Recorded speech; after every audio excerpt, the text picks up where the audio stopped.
প্রত্যেকটা হাউসওয়াইফের ক্ষেত্রেই কিন্তু দেখবে অসুস্থতার বাহানা কিন্তু কোনো রকমেই সংসারে খাটে না, বলো। সংসারে কিন্তু খাটে শুধুমাত্র শরীরটা। শরীর চললেই কিন্তু একদম সংসার চলবে, না চললে কিন্তু সংসারটা অচল। তো চলো আজকের ভিডিওটা এখন থেকে স্টার্ট করছি। Hello everyone, good morning, welcome back to my channel. আশা করছি সকলেই খুব ভালো আছো। বীরভূম জেলার ছোট্ট একটা শহর থেকে আমি শুধু আবারও চলে এসেছি নতুন দিনে নতুন আরো একটা ব্লগ নিয়ে। সাথেই থাকো আমার। আশা রাখছি আজকের ব্লগটাও তোমাদের প্রত্যেকের খুবই ভালো লাগবে। আজকে হচ্ছে শুক্রবার, মূলত শুক্রবারের ভিডিওটাই তোমাদের সাথে শেয়ার করেছি। ওই মোটামুটি 8টা থেকে ভিডিওটা স্টার্ট করেছি। এই যে দেখতেই পাচ্ছ, এদিকে কিন্তু আমি একদম ফ্রেশ হয়ে নিয়েছি। ফ্রেশ হয়ে একদম দেখো পুজোর কাজটা আগে সেরে নেব। হ্যাঁ, তবে তার আগে বলে রাখি, রান্না কিন্তু আমি বসিয়ে দিয়েছি, মানে শুধুমাত্র ভাতটা বসিয়ে দিয়েছি। কেন জানো তো, প্রত্যেক দিনই আমাকে আর কি ছেলের জন্য তাড়াহুড়ো তো করতেই হয়, তাই ছেলের খাবারের জন্য কিন্তু আমাকে এটা করতেই হবে। তাই স্নান টান সেরে একেবারে কিন্তু দেখো রান্নাটা বসিয়ে দিয়েছি, শুধুমাত্র ভাতটা।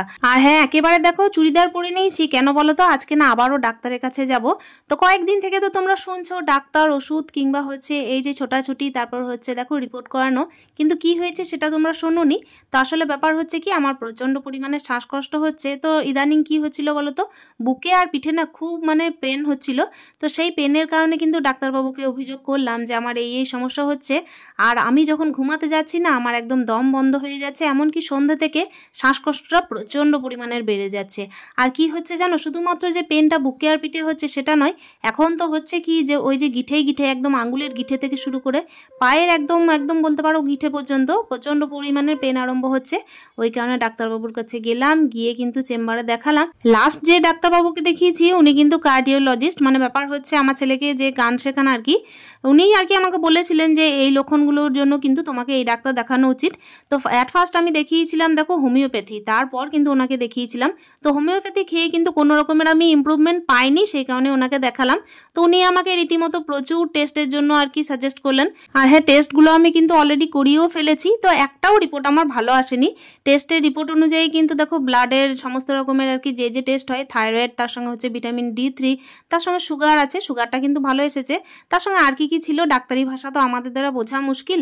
আর হ্যাঁ, তার সঙ্গে হয়েছিল দেখো চেস্টের আর কি এক্সরে হয়েছে, তার সঙ্গে হয়েছে ECG। তো সমস্ত রিপোর্টই কিন্তু একদম বলতে পারো ভালো আসেনি, মানে মোটামুটি আর কি ওই আর কি, মানে চেস্টের ইনফেকশন ধরা পড়েছে। আবার এইদিকে কিন্তু দেখো ECG রিপোর্টেও এমনি বর্ডার লাইন চলে এসেছে। তো আমি এইসব নিয়ে কোনো টেনশন করি না। টেনশন কিন্তু হচ্ছে কি জানো তো, এই যে এখন মানে শ্বাসকষ্টটা হচ্ছে না, প্রচণ্ড শরীরের কষ্ট হচ্ছে। তো চলো কাজের কথায় আসা যাক। কাজের কথা তো কোনো রকমের বললাম না, ওইদিকে তো পুজো দিয়ে ফেলেছি। এদিকে কিন্তু দেখো বিছানাটা একদম ঝেড়ে ঝুড়ে সুন্দর করে পেরে নিয়েছি। আর হ্যাঁ, আজকে প্রচুর তাড়াহুড়োর মধ্যেই আছি, যেহেতু কি বলতো, এদিকে ছেলেকে তো স্কুলে পাঠাবো, তারপর কিন্তু আমিও দুটি খেয়ে না একদম মানে চলে যাব অন্য ডাক্তারবাবুকে দেখাতে। তো যে ডাক্তারবাবুকে দেখাবো ঠিক করেছিলাম, তো ওই ডাক্তারবাবু না আজকে আউটডোরে বসেছেন, মানে হসপিটালে বসেছেন। তো আউটডোর মানে যে ফ্রি চিকিৎসা, মানে যে খারাপ চিকিৎসা তা নয়। সত্যি কথাই বলতে কি, ওনার প্রচণ্ড নাম আর এতটাই ভালো সমাজসেবী ডাক্তার বলতে পারো। তো উনি কিন্তু চেস্টের ডাক্তার, মানে ব্যাপার হচ্ছে ফুসফুসের ডাক্তার। আমার তো মূলত দেখো ফুসফুসেরই সমস্যা হচ্ছে, মানে আমার কিন্তু ফুসফুসে ইনফেকশন দেখা দিয়েছে। সেই কারণেই আমার এমনিতে দেখো শ্বাসকষ্টটা খুব হচ্ছে। তো ওই কারণে দেখলাম যে না, আমি তো হার্টের ডাক্তার দেখালাম, তো রিপোর্টগুলো তো আমার অলরেডি হয়েই গেছে। তো আমি ডাক্তারবাবুকে একবার ওখানে গিয়ে দেখিয়ে নিই। তো ডাক্তারবাবু তো এমনিতে খুবই নাম। আর এমনিতে কি হয় জানো তো, চেম্বারে দেখাতে না 15 জনের বেশি উনি দেখেন না, আর নাম লেখানো আমার একা ঘরের পক্ষে খুবই সমস্যা। তো ওই কারণে চেষ্টা করলাম, আজকে যখন খবর পেয়েছি যে উনি বসছেন, তাহলে দেখিয়ে আসি কি বলছেন, দেখা যাক না। তো ওই কারণেই একদম দেখো এক তরকারি ভাত করে এদিকে ছুট দেবো। তো কথায় কথায় বলি বন্ধুরা, আমি যেহেতু একজন হাউসওয়াইফ, তাই প্রত্যেকটা হাউসওয়াইফের ক্ষেত্রে শুধুমাত্র আমার জন্যই নয়, প্রত্যেকটা হাউসওয়াইফেরই কিন্তু দেখো ঘরের কাজে না কোনো রকমের বাহানা চলে না, জানো তো। ঘরের কাজ মানে হচ্ছে তোমাকে করতে হবে। আর হ্যাঁ, একটুখানি কম বেশি, যখন শরীরের মধ্যে এনার্জি থাকে না, তখন তো দেখো একদম যে না করলেও নয় সেটাও হবে না, আবার যে একদম পুরোদমে করতে পারবো সেটাও নয়, কিন্তু করতে তো হবে, তাই না। আর এদিকে দেখো ছেলের স্কুল আছে, সেই জন্য এই যে ডিমের ঝোল ভাত করবো, আর কিছু করবো না। আর ওইদিকে দেখলে দুটো মাছ ভেজে নিয়েছি, মানে শুধুমাত্র আমার জন্য, ওই ভাজা মাছটাই খাবো। মাছের কিন্তু কোনো রকমের কোনো আইটেম করবো না। কেন কি, ঘড়ির কাটায় যখন বাজে ওই মোটামুটি 10টা, তার মধ্যে ছেলেকেও আমাকে এইদিকে দেখো স্কুলের গাড়িতে পৌঁছাতে হবে, তারপর টুকিটাকি আর কি ঘরের কাজ করে তারপর আমাকে এইদিকে ছুটতে হবে। তাহলে এত কিছু রান্না করার আমার সময়ও নেই। আর এইদিকে যখন দেখো আমাকে সমস্ত রকমের রিপোর্ট দেখাতে হবে, তখন আমাকে এইদিকে হসপিটালের ব্যাপারটাকে কিংবা হচ্ছে হসপিটালের যে সমস্ত সিস্টেমগুলো আছে সেগুলোকেও ফলো করে যেতে হবে। কেন কি, হসপিটাল হসপিটালে দেখাতে গেলে অনেক সিস্টেম ফলো করতে হয়, জানো তো। আউটডোরের ব্যাপার থাকলে না টিকিট করতে হয়, তার সঙ্গে ব্যাপার হচ্ছে কি বলতো, ওই যে মেডিসিন তুলতে হয়, ডাক্তারের জন্য লাইন দিতে হয়, সমস্ত কিছুই। তো এখন যেহেতু অনেক দিন আমি কোনো রকমভাবে হসপিটালে যাওয়া আসা করিনি, তাই ওখানকার সিস্টেমটা কিন্তু এখন নতুন হয়ে গেছে, জানো তো। টিকিট যে শুধুমাত্র করেই ডাক্তারবাবুকে দেখানো হবে তাও নয়, ডাক্তারবাবুর কাছে যেতে গেলেও কিন্তু আরও দুটো স্টেপ মানে পার করতে হবে আর কি। শরীর নিয়ে কিন্তু আমি যে কম ভুগেছি তা নয় বন্ধুরা, আমি কিন্তু আগেও টিউমারে ভুগেছি, মানে ওভারি টিউমারে ভুগেছি। তখনও কিন্তু একটা মানসিক চিন্তা হতো, জানো তো, শরীরের থেকে বেশি সেই টাইমে আমার মানসিক চিন্তা হতো। তারপর দেখো হঠাৎ করে আবার হাতটা গেল ভেঙে। হাত ভাঙার সময় কিন্তু আমি ভেঙে পড়িনি, মনের জোরে কিন্তু সমস্ত কাজ করি এখনো পর্যন্ত। কিন্তু এখন কি হচ্ছে, আবার এই যে নতুন করে দেখা দিয়েছে। তো শ্বাসকষ্টটা কি হয়, শরীরের কিন্তু একদম দেখো একটা মানে বেঁচে থাকার জিনিস, তো শ্বাস নিঃশ্বাস প্রশ্বাস মানে হচ্ছে বেঁচে থাকার জিনিস। তো সেটা যদি নিতে অসুবিধা হয় তখন একটু চিন্তা হয় না। তাই আমি কিন্তু মাঝে মাঝে ভাবছিলাম যে গ্যাস অম্বল হতে পারে। গ্যাস অম্বলের জন্য কিন্তু ডাক্তারবাবু ওষুধ দিয়েছিলেন। আর প্রবলেমটা কিন্তু আমার 1 বছর আগে থেকেই আরম্ভ হয়ে গেছে অলরেডি। তখনও কিন্তু ডাক্তারবাবু বলেছিলেন যে গ্যাস অম্বল বলে ছেড়ে দিতে পারি না, আবার আসতে হবে। তো কি করেছিলাম, আমি কিন্তু আবার ডাক্তার চেঞ্জ করেছিলাম। আর এই বারবার না ডাক্তার চেঞ্জ করাটা ঠিক নয়। আর এখন যেহেতু একদম কিন্তু দেখো চেম্বারে গিয়ে সমস্ত কিছু রিপোর্ট করিয়ে অনেকগুলোই রিপোর্ট করতে হয়েছে, এই দিক থেকে কিন্তু আমার হাজব্যান্ড খুব ভালো, জানো তো। যেখানেই তুমি দেখাও না কেন, মানে মোটামুটি তুমি ঠিকঠাক করে দেখাও। আর আউটডোরের কথা তো আমি চিন্তা করলাম যে এতটা খরচ হচ্ছে না, ইদানিং দেখছি যে খরচ করে করে কিন্তু প্রচণ্ড মানে মাথা খারাপ হয়ে যাচ্ছে। একটা রিপোর্টে 1800, 2000, 2500 করে মানে লাগছে। তারপর তো দেখো ডাক্তারের ফিজ আছেই 700-800। তো এই সমস্ত করেও কিন্তু আমার হাজব্যান্ড কখনো বলে না যে তুমি এটা করো না বা এই ওষুধটা কিনো না। তুমি কিন্তু সব সময় ঠিক থাকো, সব সময় ভালো থাকো।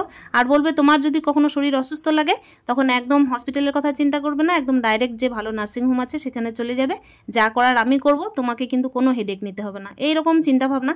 কিন্তু আমি কি বলতো, একজন গৃহবধূ, তো আমার কিন্তু যাই হোক না কেন, যতই আমার শরীরে কষ্ট হোক, আমি কিন্তু তবুও দেখো সমস্ত কিছু দিক মানে হ্যান্ডেল করার চেষ্টা করি। যতদিন আর কি নিঃশ্বাস থাকবে ততদিন করার চেষ্টা করব। তবে শরীরের জোরটা হচ্ছে মেন। কখনো কখনো কি হয় যে এত কিছু মানে ওষুধ খাওয়ার পর কি হয়, দুর্বলতা মানে কাটতে চায় না। তারপর হচ্ছে কি শরীরে একটা পেন থাকে, তারপর হচ্ছে কি একটু মানে ঘুম ঘুম লাগে, এই জিনিসগুলো লাগতে থাকে। কিন্তু কি বলতো, যে মেন রোগটা হয়েছে না সেটাকে তো সারতে হবে। আর এই যে দেখো কথা বলতে বলতে দেখো এইদিকে কিন্তু ডিমের ঝোলটা করতে লাগবো, সেই কারণে এই যে 3টে ডিম ফাটিয়ে একেবারে দেখো কড়াইয়ের মধ্যে দিয়ে দিলাম। খুব ব্যস্ততার মধ্যেই কিন্তু রান্না করছি আজকে। আর ওইদিকে কিন্তু আলুটাও কেটে নিয়েছি। তো এই ডিমের বড়া করেই কিন্তু আজকে ঝোল করে দেবো, আর ছেলেকে আর কিচ্ছু করে দেবো না। আমি কিন্তু এইদিকে তাড়াহুড়োর মধ্যেই আছি। আর ছেলেকে যদি মানে স্কুল না পাঠায় না, তাহলে কি হবে জানো তো, এইদিকে না আমার চাপ হয়ে যাবে, মানে ওকেও সঙ্গে করে নিয়ে যেতে হবে। আর হ্যাঁ বলে রাখি, আমার মাও কিন্তু সঙ্গে যাবেন।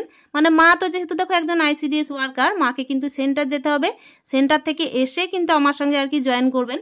তো সেই কারণে আমরা ঠিক করেছি যে মোটামুটি ওই 11টা 11:30 নাগাদ বের হব।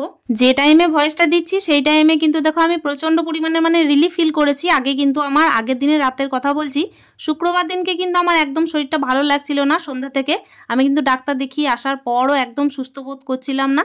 তারপর কি করেছি জানো তো, সারাদিন যেহেতু দেখো একদম ডাক্তারখানাতেই মানে পড়েছিলাম। হসপিটাল যাওয়া মানে একটুখানি হাইরানিই বলতে পারো। তবে হাইরানি হলেও কিছু করার নেই। আসলে ব্যাপার হচ্ছে আমার মা আর এদিকে আমার হাজব্যান্ড দুজন মিলে কিন্তু আমার জন্য খুবই চিন্তা করেন সবসময়ই, মানে কিভাবে কি ঠিক হবে না হবে। তো ওই কারণে কিন্তু দেখো আমি ডাক্তারের জন্য আরও বেশি করে মানে ছোটাছুটি করছি। আর এই তো দেখতেই পাচ্ছ, ঘরের যখন দেখবে যে গার্জেন ভালো হয়, তারপর ব্যাপার হচ্ছে কি বলতো, যখন হাজব্যান্ড ভালো হয় না তখন কিন্তু মনের মধ্যে চিন্তাটা অর্ধেকটা কমেই যায়। আর যেখানে বিশেষ করে হাজব্যান্ড ভালো হয় না সেখানে কিন্তু আর কোনো চিন্তাই থাকে না। তাতে কিন্তু শ্বশুরবাড়ির লোক কি করলো কি বললো সেসবের কথা কিন্তু মেয়েরা কোনো রকমের চিন্তা করে না। হ্যাঁ হতে পারে যে ঘরের মধ্যে কিন্তু হাউসওয়াইফদের বাহানা চলে না, মানে হাউসওয়াইফদের বাহানা দেখবে যখন শ্বশুরবাড়িতে অনেক কাজ থাকে, তারপর হচ্ছে এমনিতে দেখো হাউসওয়াইফরা অসুস্থ হয়ে পড়ে, তখন তো দেখবে তাদের অসুস্থতার কথা কারো চোখেই পড়ে না। অসুস্থ যে সে আছে কিংবা খেতে পারছে কি না পারছে সেসব কথা কিন্তু দেখবে মানে কোনো শ্বশুরবাড়ির লোক কিন্তু চিন্তা করেই না।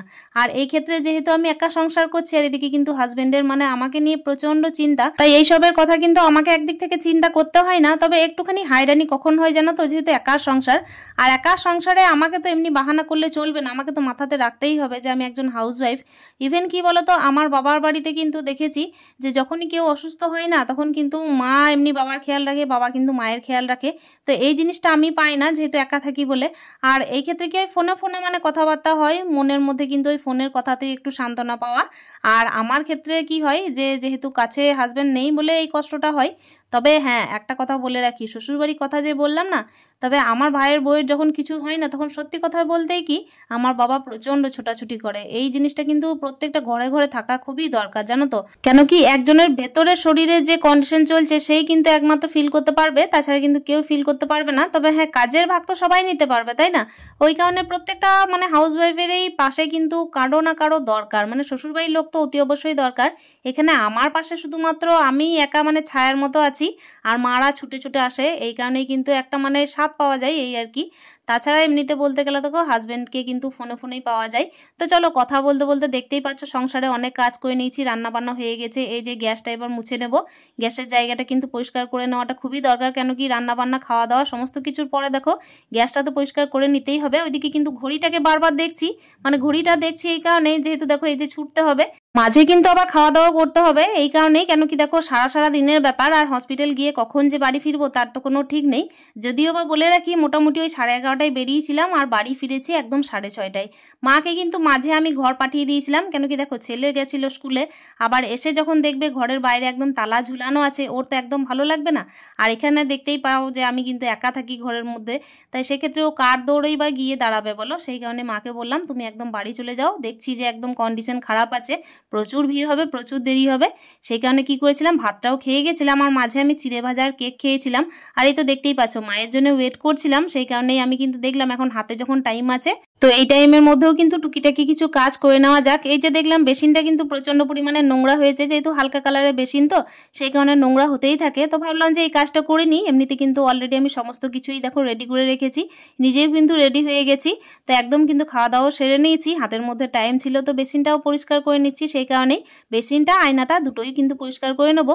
এদিকে কিন্তু ছেলেকেও স্কুলের গাড়িতে বসিয়ে দিয়ে এসেছি। আর হ্যাঁ বলে রাখি, মা কিন্তু এখনই ফোন করেছিল যে আসছে, তো এর মাঝে দেখো যতটুকু টাইম পাই তো সেই টাইমের মধ্যেই একটু একটু করে কিছু এগিয়ে রাখি। সংসারের হাজারো কাজের মাঝে মেয়েরা কখন নিজেকে অসহায় বোধ করে জানো তো, যখন কাউকে পাশে পায় না। তবে এক্ষেত্রে আমি বলে রাখি আমি কিন্তু মেন্টালি প্রচণ্ড স্ট্রং বলেই কিন্তু দেখতেই পাও যে একদম একটা ইট গাঁথা থেকে শুরু করে এখনো পর্যন্ত দেখো দৃঢ়ভাবে কিন্তু এই ঘরে বাস করছি। আর হ্যাঁ, অনলাইন প্ল্যাটফর্মে এত কিছু শেয়ার করার ইচ্ছা ছিল না, তবে কি বলতো বন্ধুরা, তোমরা তো আমার অনেক হৃদয়ের কাছে চলে এসেছো, সেই কারণেই আর কি। তো দেখা করছি নেক্সট ব্লগে। স্টে হ্যাপি, হ্যাপি মন, টাটা।